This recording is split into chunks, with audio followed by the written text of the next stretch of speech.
మిత్రులారా నమస్కారం. నేను మీ డాక్టర్ చిరుమామిళ్ళ మురళీ మనోహర్. ఈ వీడియోలో చాలామంది చెప్తున్నటువంటి ఒక ముఖ్యమైన సమస్యకు పరిష్కారాన్ని తెలుసుకోబోతున్నాం. ఎముకలు, నరాల బలహీనత. ఇలాంటప్పుడు ఎముకల నరాల ఆరోగ్యాన్ని ఎలా పెంచుకోవాలి అనేది మనం తెలుసుకోబోతున్నాం. ఎందుకంటే ఈ రోజుల్లో ఏ స్పెషలిస్ట్ దగ్గరికి వెళ్ళినా కానీ చాలామంది చెప్పే కంప్లైంటే ఇది. ఆర్థోపెడిక్స్, అలాగే neurology, general medicine, general surgery, ఇలాగా చాలామంది స్పెషలిస్ట్ని ఎవరైనా సరే ఈ సమస్య గురించే చెప్తూ ఉంటారు. నా దగ్గరకు వచ్చే పేషెంట్స్ కూడా ఇదే సమస్య గురించి కంప్లైంట్ చేస్తూ ఉంటారు. డాక్టర్ గారు ఎముకల నొప్పి అండి, డాక్టర్ గారు నరాల బలహీనత అండి, కండరాల నొప్పులండి, ఏం చేయాలని. దీనికి కొన్ని చక్కని ఇంటి వైద్యాలు ఉన్నాయి. ఇది తెలుసుకుందాం. ఉదయం నిద్ర లేవగానే మీ మోకాళ్ళు బిగుసిపోయి అడుగు తీసి అడుగు వేయడానికి కష్టంగా అనిపిస్తుందా? కీళ్ళలో వచ్చేటటువంటి ఈ బిగు అనేది కేవలం వయసుతో వచ్చేటువంటి సమస్య కాదు, మీ శరీరంలో పెరిగిపోయిన వాపు లేదా మంట అనేది అర్థం. అంటే ఇన్ఫ్లమేషన్కి ఇది సూచన. మన శరీరం లోపల ఎముకలు, కీళ్ళు, నరాలు ఒకదాంతో ఒకటి అనుసంధానమై పనిచేస్తూ ఉంటాయి. వీటిలో ఏ ఒక్కటి బలహీనపడినా మొత్తం వ్యవస్థ పైన దాని ప్రభావం పడుతుంది. ఆయుర్వేద ప్రకారంగా శరీరంలో వాతదోషం పెరిగిందనుకోండి, ఎముకలు అలాగే కీళ్ళలో పొడిదనం అనేది ఏర్పడుతుంది. ఈ పొడిదనం వల్ల కీళ్ళ మధ్య ఉండేటువంటి జిగురు అనేది తగ్గుతుంది. మన దైనందిన జీవితంలో కొన్ని ప్రత్యేకమైన ఆహారాల్లో మార్పులు చేసుకోవటం వల్ల, ఆహార మార్పుల ద్వారా ఈ ఎముకల్ని అలాగే నరాల్ని ఇనుములాగా బలంగా మార్చుకోవచ్చు. ఈ వివరాల్లోకి మనం వెళ్దాం. నొప్పుల మూలాన్ని తొలగించేటువంటి పసుపు గురించి ముందుగా మనం తెలుసుకోవాలి. కీళ్ళ నొప్పులు అలాగే నరాల బలహీనతని తగ్గించుకోవడం చాలా ముఖ్యం. అయితే ఇలాంటి కీళ్ళ నొప్పులు కానీ, నరాల బలహీనత కానీ, దీనికి ప్రధాన కారణం ఏమిటి? శరీరంలో అంతర్గతంగా వాపు తయారవటం. దీన్ని ఇంటర్నల్ ఇన్ఫ్లమేషన్ అంటాం. ఈ వాపు అనేది క్రమంగా మృదులాస్థి అంటే కార్టేజ్ కణజాలాన్ని బలహీనపరిచేస్తుంది. దీంతో ఆ కీళ్ళ కదలికలు అనేది కష్టం అవుతాయి. పసుపు ఏం చేస్తుంది? పసుపు అనేది కేవలం ఒక సాధారణ సుగంధ ద్రవ్యం మాత్రమే కాదు, దీంట్లో కుర్కుమిన్ అనే ఒక శక్తివంతమైన సమ్మేళనం ఉంటుంది. కుర్కుమిన్ అనేది కీళ్ళల్లో అలాగే నరాలలో పెరిగిపోయినటువంటి ఆ వాపుని వేగంగా తగ్గించేస్తుంది. ఇది నరాల సున్నితత్వాన్ని ఓవర్ సెన్సిటివిటీని తగ్గించి నొప్పి నుంచి రిలీఫ్ని ఇస్తుంది. అయితే దీన్ని ఎలా వాడాలి అంటే రాత్రిపూట వాడకం మంచిది. ప్రతిరోజు కూడా రాత్రి నిద్రపోబోయే ముందు ఒక కప్పు వేడి పాలు లేదా వేడి నీళ్ళల్లో అర చెంచాడు పసుపు కలుపుకోవాలి.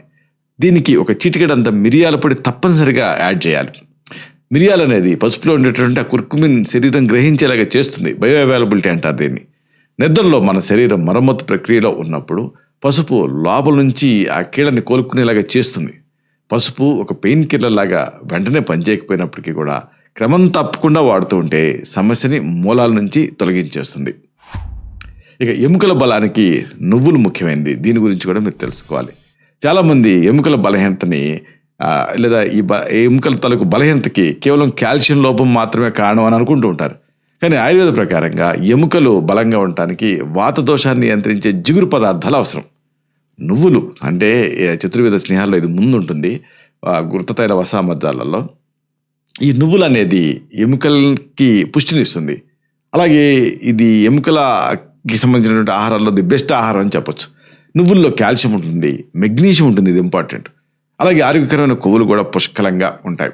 ఇవన్నీ కూడా ఎముకలకు కేవలం పై బలాన్ని కాకుండా లోపల నుంచి ఆ సాంద్రతని, డెన్సిటీని, బోన్ మినరల్ డెన్సిటీ అంటారే, దాన్ని అందిస్తాయి.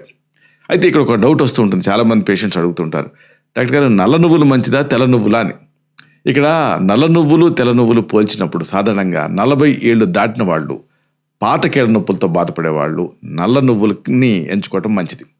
ఎందుకంటే వీటిలలో పోషక విలువలు ఎక్కువగా ఉంటాయి.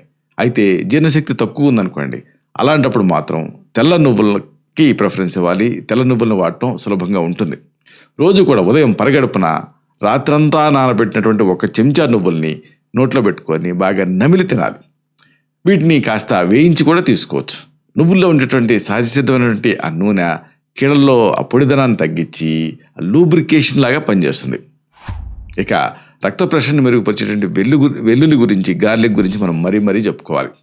మనం ఎంత మంచి ఆహారం తీసుకున్నప్పటికీ కూడా అది కీళ్ళకి చేరాలి కదా, నరాలకి చేరాలి కదా. చేరాలంటే రక్త ప్రసరణ బాగుండాలి, సర్క్యులేషన్ సరిగ్గా ఉండాలి.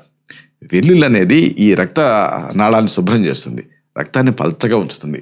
దీనివల్ల రక్త ప్రసరణ అనేది వేగవంతమై కీళ్ళలో ఉండేటువంటి ఆ సూక్ష్మ భాగాలకి, నరాలకి అవసరమైనటువంటి ఆక్సిజన్ని, పోషకాలని అందిస్తుంది.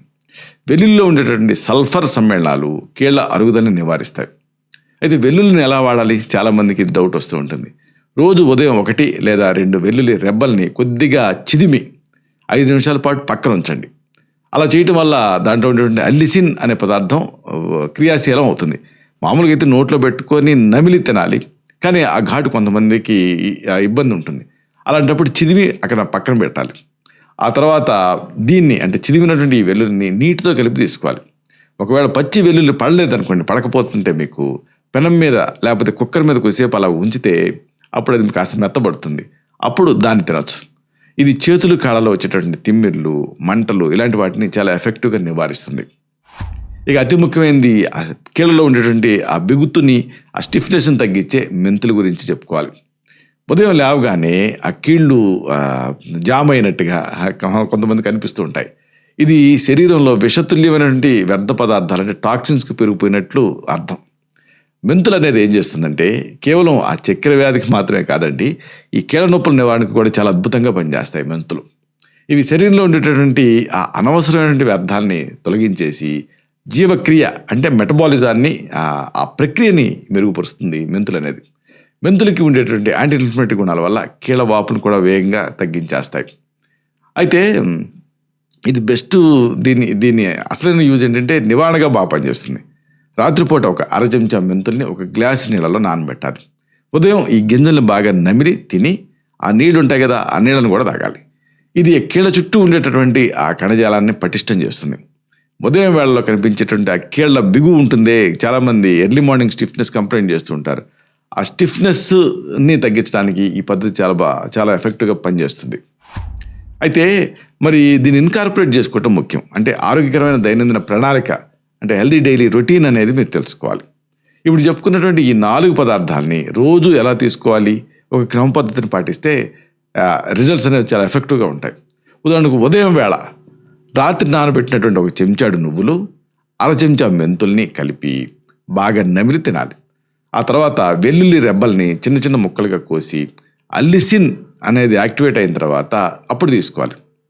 మెంతులు నానబెట్టిన నీళ్ళనే వెల్లుల్లిని మింగటానికి కూడా మీరు వాడుకోవచ్చు. ఒకవేళ మీకు ఎసిడిటీ ఇలాంటి సమస్య ఉందనుకోండి, అప్పుడు వెల్లుల్లిని ఎంటీ స్టమక్ మీద కాకుండా అంటే పరిగడుపును కాకుండా భోజనంతో పాటు తీసుకోవటం మంచిది. ఇక రాత్రి వేళ నిద్రపోబోయే ముందు చెప్పుకున్నట్టుగా గోరువెచ్చని పాలు లేదా నీళ్ళకి 1/2 చెంచాడు పసుపు, 1 చిటికెడు మిరియాల పొడిని కలిపి తీసుకోవాలి, తాగాలి ఇంటర్నల్గా. ఈ పద్ధతిని ఏదో 1 రోజు 2 రోజులు కాదు, కనీసం 20 నుంచి 30 రోజుల పాటు క్రమం తప్పకుండా పాటిస్తే అప్పుడు మీ ఎముకలు నరాలకి శక్తి అనేది పెరుగుతుంది. ఈ ప్రక్రియ కేవలం నొప్పుల్ని తాత్కాలికంగా అణిచివేయటం కోసం కాదు, శరీరాన్ని లోపల నుంచి పునర్నిర్మించడం కోసం ఉద్దేశించబడింది. ముగింపుగా ఒక ముఖ్యమైన విషయాన్ని మీకు మనవి చేయాలి. ఎముకలు, నరాలు వీటి తాలూకు ఆరోగ్యం అనేది మనం తీసుకునే ఆహారం, మన జీవనశైలి మీద ఆధారపడి ఉంటుంది. పసుపు, నువ్వులు, వెల్లుల్లి, మెంతులు ఇలాంటి సహజ పదార్థాన్ని క్రమం తప్పకుండా తీసుకోవటం వల్ల ఆ కీళ్ళ నొప్పుల సమస్యను శాశ్వతంగా దూరం చేసుకోవచ్చు. శరీరాన్ని ఆ లోపల నుంచి పటిష్టం చేసుకున్నప్పుడే బయట కనిపించేటువంటి అనారోగ్యం తాలూకు లక్షణాలు వాటంతట అవే మాయమవుతాయి. మన వంటిల్లే మనకు మొదటి వైద్యశాల అన్న నిజాన్ని గుర్తించి ఇప్పటి నుంచి ఆరోగ్యంగా ఉందాం. ఇలాంటి మరిన్ని ఇన్ఫర్మేటివ్ వీడియోస్ కోసం ఈ ఛానల్ సబ్స్క్రైబ్ చేసుకోండి. అలాగే ఈ వీడియోలు అప్లోడ్ అవడంతోనే ఆ విషయం మీకు తెలియాలనుకుంటే బెల్ బటన్ క్లిక్ చేయండి. అప్పుడు మీకు ఒక నోటిఫికేషన్ వస్తుంది. ఆ నోటిఫికేషన్ని మీరు క్లిక్ చేస్తే ఆ వీడియోని మిస్ కాకుండా చూడగలుగుతారు. అలాగే ఈ వీడియో మీకు నచ్చింది అనుకోండి, లైక్ చేయండి. అప్పుడు ఇది మరింత ఎక్కువ మందికి రికమెండ్ అవుతుంది. ఈ వీడియో తరకు పర్పస్ అనేది సర్వ్ అవుతుంది. అంటే అందరికీ ఆరోగ్యం అన్న మన అభిలాష, మన ఆకాంక్ష నెరవేరుతాయి. శతం జీవ శరదో వర్ధమానః, శతం హేమంతాన్ శత వసంతాన్. 100 శరత్తులు, 100 హేమంతాలు, 100 వసంతాలు వర్ధిల్లుతూ జీవించండి.